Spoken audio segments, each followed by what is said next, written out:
Establecemos contacto hasta Miami con Eduardo Vizcayart, periodista argentino de amplísima trayectoria, con su podcast y su plataforma Fútbol Infinito y también en Telemundo. Eduardo, un abrazo hasta Miami. ¿Cómo estás? ¿Cómo te va, Carlos? Un placer reencontrarnos después de tanto tiempo. Sí, a ver, una pequeña anécdota. Compartimos cobertura en los Juegos Olímpicos de Londres 2012, siguiendo los pasos de los atletas salvadoreños, momentos inolvidables en esa fiesta olímpica, Eduardo. Y ahora otra fiesta que se aproxima, Qatar 2022. Vamos de una al grano, el podio de Don Vizca para ganar el Mundial. Te doy tres opciones, no necesariamente en orden, pero ¿a qué selecciones, a qué tres selecciones colocás en punta para ganar el título mundial? Bueno, yo colocaría a Brasil, después a Francia y creo que a Inglaterra. Otra vez entiendo que los europeos van a tener un peso mayor porque son más, pero también porque, bueno, creo que nos llevan un punto de ventaja en lo que es la preparación, la planificación y Brasil, bueno, Brasil siempre es Brasil. Ahora, en el caso de Francia sí me llama la atención, Eduardo, porque hay bajas importantes, ¿no? Por ahí Varane en algodones, lo de N'Golo Kanté, lo de Pogba, no es la Francia tan potente como veníamos viendo en la campeona del mundo. Sí, pero yo confío en el entrenador, yo creo que es un hombre muy pragmático, Deschamps, y que a diferencia, por ejemplo, si nos situamos en el 2002, después de que Francia fue campeona del mundo en el 98, creo que ahí, pese a que era otro entrenador, se dependía mucho de Zidane. Y Zidane se lesiona antes de aquel mundial, Francia no pasa a la fase de grupos. Yo veo aquí sí que faltan jugadores fundamentales, agregar la duda sobre Karim Benzema, que creo que va a llegar, pero no sé si va a llegar al 100%, no sé si va a llegar como por ejemplo llegó a la final de la Champions League pasada. Entonces, hay muchos jugadores jóvenes, creo que Francia hoy por hoy es uno de los países que está generando futbolistas de mayor calidad en el mundo, en todas las posiciones, y eso me hace pensar que con un entrenador que no se casa con nadie, puede hacer que Francia también, y aparte es el campeón del mundo, no te olvides de eso. Por supuesto, tiene un peso súper importante. Ahora, mencionaba Brasil, es justo una de las selecciones que en las últimas horas acaba de dar a conocer Tite a los jugadores que va a llevar a la Copa del Mundo. ¿Te sorprendió que llevara a Dani Alves? Y si no es así, ¿qué opinas? Porque, pues bueno, es un jugador que ya está en una situación más cercana del retiro que de la plenitud de forma, y hablamos de un paso un poco gris por el Pumas de México. Mira, a mí no me sorprende porque ya sabía que Tite iba a ir por ese lado, necesita un jugador de experiencia para hacer un poco de amalgama en el plantel, se necesitan muchos de esos jugadores de experiencia que hagan buen grupo, que armonicen la convivencia, que sean líderes positivos. Entonces yo creo que para él, Alves, y para él y para su cuerpo técnico, Alves es eso. En cuanto al resto de la lista, creo que lo que más me sorprendió fue la inclusión de Gabriel Jesús y que no estuviese Roberto Firmino, porque se vislumbraba como que había un desencuentro allí con Gabriel Jesús, pero en el gran momento que está viviendo en el Arsenal, líder de la Liga Premier, me parece que sería muy difícil y muy injusto no incluirlo. Entonces, Brasil tiene una exuberancia en cuanto a sus delanteros, tiene delanteros de sobra, tiene para dos selecciones allí. Y bueno, después tiene, aparte de Neymar, de Richarlison, de Gabriel Jesús, tiene a los jóvenes, que son Vinicius y Rodrigo, futbolistas del Real Madrid. Correcto, realmente una Brasil muy potente, la número uno del ranking, me parece a mí que de las candidatas más importantes. Te llevo a Argentina, es ineludible conversar sobre la albiceleste. ¿Viste Sean Eternos ya? Los 3 episodios, me imagino. No los vi todavía. ¿No los viste todavía? Ok. No. Para ver, en general es un documental un poco en honor a la selección que se quita este peso de no salir campeón por tanto tiempo y alza la Copa América el año pasado. ¿Es mufa esto? ¿Es mufa sacar esto con apenas a menos de un mes de la Copa del Mundo, Eduardo? Yo no sé si es mufa, pero es un poquito oportunista. Por eso te digo, confieso que no lo vi, pero a posta, no lo vi a propósito, porque la realidad es que esto dentro de un mes puede ser papel picado. O sea, la verdad es que Esto es lo más importante. Yo creo que Argentina ha vivido muchas de estas situaciones antes en su historia. Una euforia desmedida. Somos un país de euforias desmedidas. Entonces, creo que eso nos afecta. Creo que eso, en su momento, como dijo Alfio Basile, nos perjudica. Argentina le perjudica llegar con una etiqueta de candidato serio. Y si llega sin humildad, lo va a pagar. Eso, ahí te diré. O sea, entiendo las bondades del equipo, entiendo lo que consiguió, que tiene un altísimo valor. Entiendo, por ejemplo, que Brasil, número 1 del ranking, en este periodo de 4 años y medio, después de la derrota frente a Bélgica, perdió 3 veces solamente. Perdió una vez en un amistoso contra Perú y luego perdió 2 veces contra Argentina. Una de ellas en la final de la Copa América de 2019. Y después hay una derrota muy ajustada también en la Copa América 2021. En la Copa América 2019, Brasil le gana de una forma muy polémica aquella semifinal en la Copa América, donde luego Brasil le gana la final a Perú. Entonces, creo que esta Argentina compite muy bien y que si entra en la situación mental justa, va a ser un equipo difícil de batir.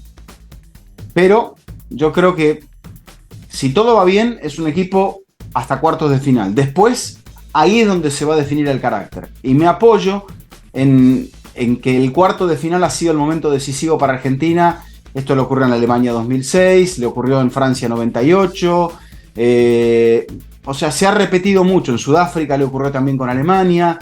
Por lo tanto, Argentina, en el 86, en el último mundial, en el segundo que gana, yo creo que vive su partido, todos fueron fundamentales, pero vive ese partido fundamental en cuartos de final ante Inglaterra. Recordadísimo partido.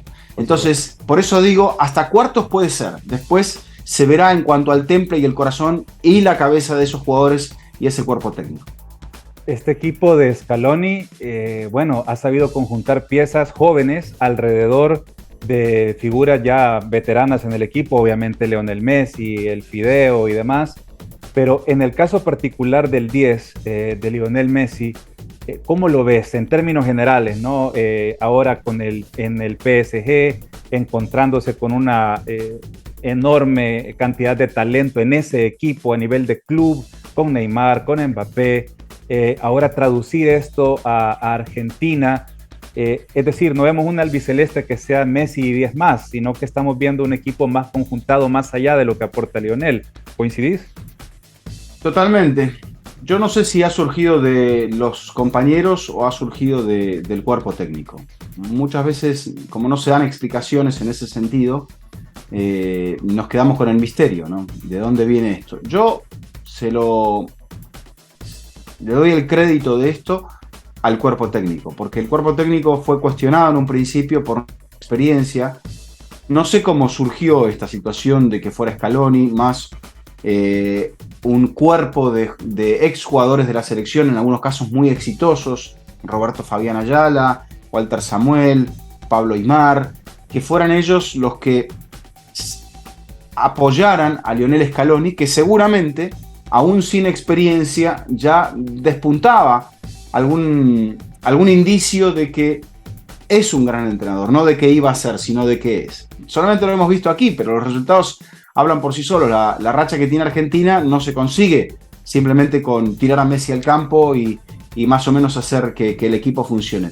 Yo lo que veo, que es algo que me recuerda mucho al 86, es un nivel de jugador que parece un nivel de jugador no extraordinario, porque si nos ponemos a pensar, Carlos, creo que alguna imagen tendrás de aquel equipo, pero siempre se dice que eran Maradona y 10 más. Pero ahí estaba un Jorge Valdano que estaba en gran nivel, después había unos mediocampistas y defensores que estaban en gran nivel, o sea, un portero que también atajó muy bien, o sea, y a un entrenador que tenía una idea muy clara, o sea, era un equipo realmente completo y compacto. Hoy veo eso, no veo figuras extraordinarias, más allá de que me digas Di María es un gran jugador y pasará a la historia como un gran jugador, probablemente Lautaro Martínez lo mismo, Claro. Entonces, pero hoy por hoy, si vos me decís top 10 del mundo, top 20 del mundo, más allá de Messi, y la gente por ahí te dice que no hay. Y eso me hace recordar mucho a lo que Bilardo consiguió con Maradona en el 86. Uh-huh. Ahora bien, esa Argentina de Bilardo vivía bajo fuego, ¿no? O sea, era palo, palo, palo. Y no percibo esto con esta Argentina. Tampoco digo que hay un triunfalismo, claro, pero no veo que haya tampoco esa como mala vibra alrededor del equipo de Scaloni, Eduardo. No la hay, pero yo creo que hay veces que se necesita un poco de ese, no digo antagonismo, pero sí se necesita un poco de ese balance ante tanto optimismo. Este equipo llega con altísimo optimismo. Parece así que Argentina como país es uno de los que más entradas ha solicitado para el Mundial, pese a la crisis económica del país, la crisis económica, política, cambiaria, la dificultad para conseguir recursos para poder viajar, o sea, todo es muy, muy, muy complejo. Y la euforia está. Yo creo que la última vez que Argentina vivió semejante euforia fue en el 2002 y no salió bien. Por eso te digo, hay que tomarlo con pinzas, porque puede salir mal, porque la presión puede acabar siendo excesiva sobre los hombros de estos jugadores. Eduardo, la última sobre Argentina. Y específicamente sobre Lionel Messi, lo ha ganado todo, Balón de Oro, Champions, Ligas, ha ganado todo lo que ha tocado, pero le falta ese gran título. Si no gana la Copa del Mundo Lionel Messi, ¿fracasó en su carrera? No se puede decir que un jugador fracasó en su carrera cuando ha logrado... Messi ya ha logrado, Carlos, ser inmortal deportivamente hablando. Coincido, sí. Entonces no podemos... Ganar un mundial, o sea, no es que me digas no serás un inmortal del tenis si no has ganado un Grand Slam. Lo acepto, porque es un deporte individual. Entonces, es uno solo, los factores recaen sobre los hombros de uno solo, más allá de que hay un equipo multidisciplinario que te dará la dieta, otro que te entrenará, otro que te dará la preparación física, otro la logística, otro la psicológica, exactamente. Aquí Messi ha dependido. Yo creo que Argentina tranquilamente, no sé si debió, pero pudo haber ganado la final de 2014 y eso hubiese cambiado todo el contexto de la carrera de Messi. Y hay veces que las cosas suceden porque suceden caprichosamente, arbitrariamente, y hoy por hoy Argentina solamente tiene una en 32 posibilidades de ser campeón del mundo. Entonces tiene que partir con esa sensación de que tiene una en 32 posibilidades de ser campeón del mundo. Y que ya no es el mejor Messi. Entonces Messi, que ha hecho una gran preparación por lo que se sabe para este mundial, tiene que encararlo como eso. O sea, lo que te indican en psicología, achicar un poco los cuadrantes. Es decir, ¿qué depende de mí? Esto. ¿Qué depende de mí? Sí, ser un buen líder, influenciar positivamente a mis compañeros, trasladarles a ellos mi experiencia, todas mis vivencias sobre finales, sobre estos momentos. Porque más allá de Messi y Di María, y hago memoria así en el scan rápidamente, creo que no hay ningún futbolista que repite, Otamendi quizá, de la final de 2014. Entonces, al haber cambiado tanto el panorama, ya no son las mismas caras de ese momento, e incluso hay sí algunas que se repiten desde 2018, pero Messi es el hilo conductor. Messi viene desde 2006, mirá si tendrá experiencia para contarle, o sensaciones o vivencias para contarle a los muchachos. Y eso, puesto positivamente, creo que, como ya se ve en esa famosa arenga del documental que me mencionabas, eso para esos futbolistas es un punto de motivación grandísimo. Y Messi, hoy por hoy, creo que ha entendido qué es lo que tiene que brindar. Tremendo, tremendo. Ese momento del documental te eriza la piel. Para los que sentimos el fútbol es así. Eduardo, te llevo a CONCACAF. Bueno, está México, Canadá, Estados Unidos y Costa Rica. ¿A quién ves en punta como para hacer un mejor mundial que los demás? Hablo de región CONCACAF, obviamente cada quien en un grupo distinto, en una situación futbolística diferente, pero ¿a quién le pones la estrellita para llegar más lejos por parte de CONCACAF? Mira, te lo voy a dividir en dos partes. Dale. Yo creo que el equipo que más me ha gustado en la eliminatoria ha sido Canadá, pero Canadá no juega un mundial desde 1986. Entonces es la única vez que participó, no marcó un gol en mundiales, pero logró romper, y esto me parece que puede llegar a ser muy simbólico para los equipos de la CONCACAF, logró romper esa barrera logró romper todos esos paradigmas que decían que Canadá no era un país futbolero, que no tenía futbolistas, etc. Algo cambió a partir de la participación en los torneos de clubes de CONCACAF, a partir de que aparecieron franquicias para jugar en la MLS que ayudan, pero creo que Canadá va a despegar definitivamente cuando tenga una liga sólida, propia. Y me da la sensación de que encontraron un entrenador justo y de que tienen, por ranking adverso, tienen un grupo complicadísimo, donde el primer objetivo va a ser marcar un gol, el segundo sumar un punto, el tercero sumar una victoria. Pero veo un equipo con recursos que quizá lo pueda hacer, quizá, porque como te decía antes, interviene toda esa situación de miedo escénico y demás, y lo de Canadá es inédito, es como si Canadá o Gales, pese a que han jugado mundiales, estuviesen debutando en mundiales, porque ha pasado tanto tiempo de aquella participación que muchos de estos jugadores ni siquiera habían nacido. Así que está todo dicho. Tal cual. Casi que el entrenador de Canadá no había nacido. Me parece que tenía 9 años cuando Canadá jugó ese mundial y ni siquiera es un señor canadiense. Y mira que en esto El Salvador le ganó a Canadá porque un gol sí hemos hecho. Es cierto que fue en aquel horroroso 10-1 contra Hungría, pero un gol hicimos y hemos ido a 2 Copas del Mundo. Adelante. Efectivamente. Entonces, creo yo que el que tiene en el papel más posibilidades de avanzar es Estados Unidos. Creo también que el equipo en su funcionamiento más honesto y más sólido, aparte de Canadá, es Costa Rica, pero que lo tiene muy difícil. Y creo que el que más viene fallando, pero que suele elevar su rendimiento en mundiales, es México. Pero México, como siempre, llega envuelto en un gran cuestionamiento, incluso con ausencias muy importantes, con problemas de lesiones, con bajas que yo creo que son decisivas y que evidencian también esta precaria situación del fútbol mexicano, al cual la pandemia ha golpeado mucho, pero también por otras circunstancias, como por ejemplo que son achacables a sus dirigentes, la falta de imaginación. México se ha quedado con una fórmula que le funciona a nivel de clubes para jugar amistosos con la selección en Estados Unidos, que le brinda dinero, para jugar formatos de campeonato en México, que a los canales de televisión le reporta ganancias económicas, pero que el fútbol mexicano está quedándose cada vez más rezagado en el contexto ante la organización de Estados Unidos y quizá ante esta amenaza de Canadá, porque lamentablemente todavía el fútbol de Centroamérica viene más rezagado aún, pero en algún momento, Carlos, con ese enorme entusiasmo que hay, yo creo que el fútbol en Centroamérica va a acabar por colocarse a la par del fútbol mexicano, más allá de que México tenga mucha más población.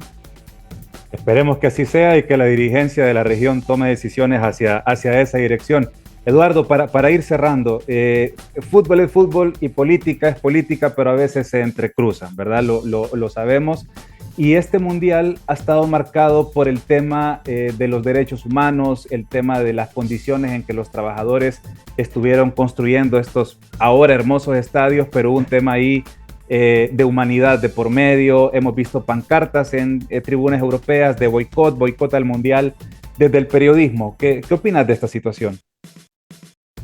Mira, yo creo que la función del periodismo es la de divulgar este tipo de situaciones, porque intentar tomar partido es como intentar tomar partido en una elección. Si uno ve algo que le llama la atención de un candidato, de una campaña, simplemente brindar hechos, datos y no especulaciones.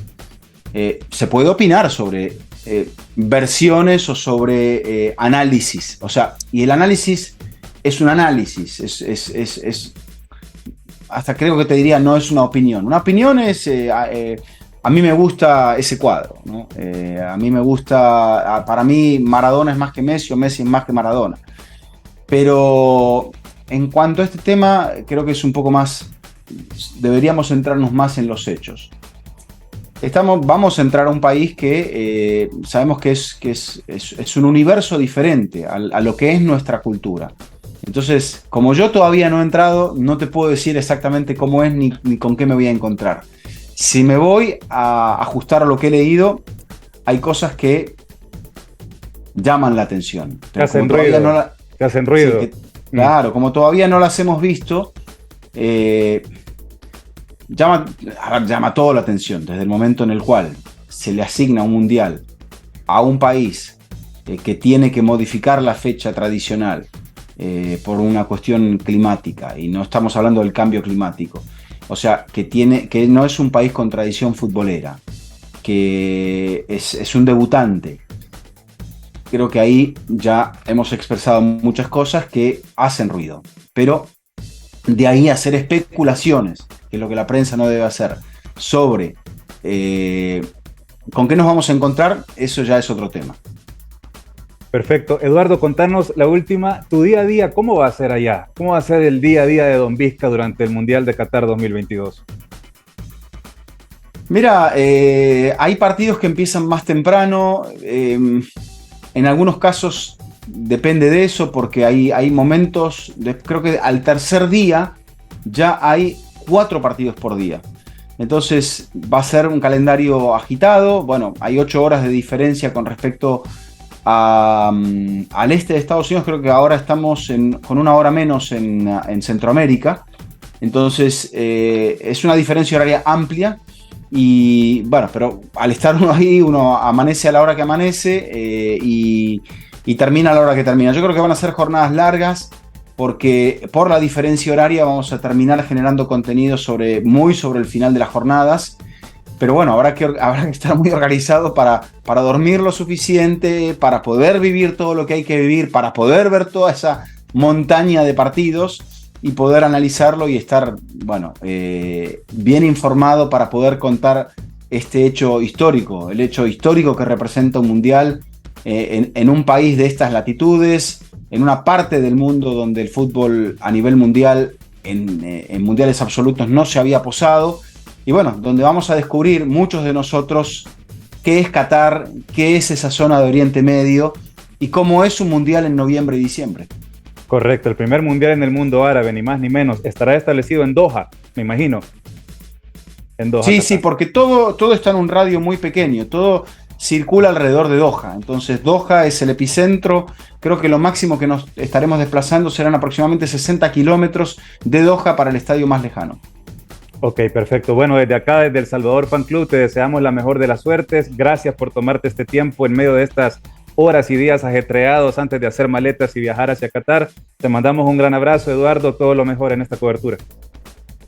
Un abrazo, Carlos. Gracias por el contacto y como siempre un saludo muy cariñoso a toda la gente de El Salvador.